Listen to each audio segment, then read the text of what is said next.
Telangana assembly సమావేశాలను BRS బహిష్కరించడాన్ని Ibrahimpatnam MLA Malreddy Rangareddy తీవ్రంగా ఖండించారు. కృష్ణా జలాలు పాలమూరుపైన చర్చ జరిగితే వారి బండారం బయటపడుతుందని బీఆర్ఎస్ ఎమ్మెల్యేలు వాకౌట్ చేసి వెళ్లిపోయారన్నారు.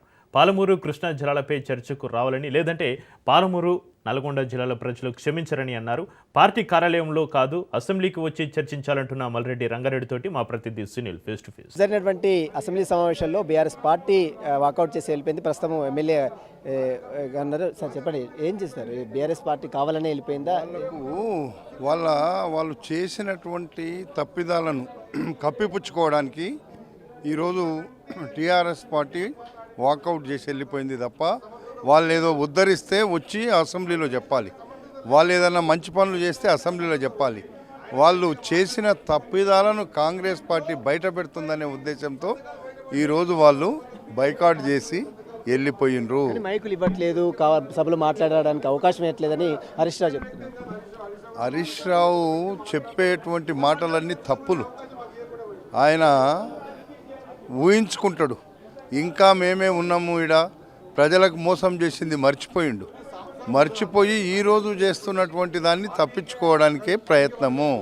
కాబట్టి హరీష్ రావును, ఈ రాష్ట్రంలో హరీష్ రావును, కేసీఆర్ను, టీఆర్ఎస్ను, బీఆర్ఎస్ను ఎవడు నమ్మే పరిస్థితి లేదు. ఏసీలో పెట్టిన తీర్మానాలు వేరు, సభలో పెట్టిన తీర్మానాలు వేరు అని హరీష్ రావు చెప్తున్నారు. అవన్నీ హరీష్ రావు మరి అవన్నీ హౌజ్లో చెప్పొచ్చు కదా, నువ్వు బయట పోయి ఎందుకు మాట్లాడుతున్నావు? హౌజ్లో చెప్పు.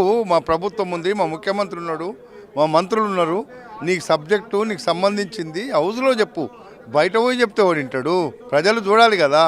ప్రజలు చూడకుండా నువ్వు చేసిన తప్పులను బయట చెప్తున్నావు. కానీ ప్రజలు చూడాలంటే ప్రజలకు నువ్వు క్షమాపణ చెప్తావో లేకపోతే ప్రజలకు మంచి చెప్తావో, ఏం చెప్పినా హౌస్లో చెప్పు. రేపు పాలమూరు రంగారెడ్డి పథకంపై power plant presentation BRS party భవనంలో ఇస్తున్నారు. వాళ్ళ పార్టీ ఆఫీసులో చేసుకుంటే ఏమొస్తుంది? వాళ్ళంతా సపోర్ట్లు కొట్టి డబ్బా కొట్టేటోళ్ళే కదా. హౌస్లో చెప్పు. నువ్వు అందరు వింటారు, అన్ని పార్టీల వాళ్ళు ఉంటారు. ప్రజలకు ఏం చేసినావు హౌస్లో చెప్పాదే. నువ్వేం మంచి చెప్పాలనుకుంటే తప్పేముంది? ఇది చూస్తున్నాం. ప్రస్తుతం అయితే పార్టీ బీఆర్ఎస్ పార్టీ ప్రధాన ప్రతిపక్ష హోదాలో ఉన్నటువంటి బీఆర్ఎస్ పార్టీ శాసనసభలో ప్రజల పక్షాన పోరాడుతుంది పోయి ఇలా వాకౌట్ చేయడం సరైనది కాదు.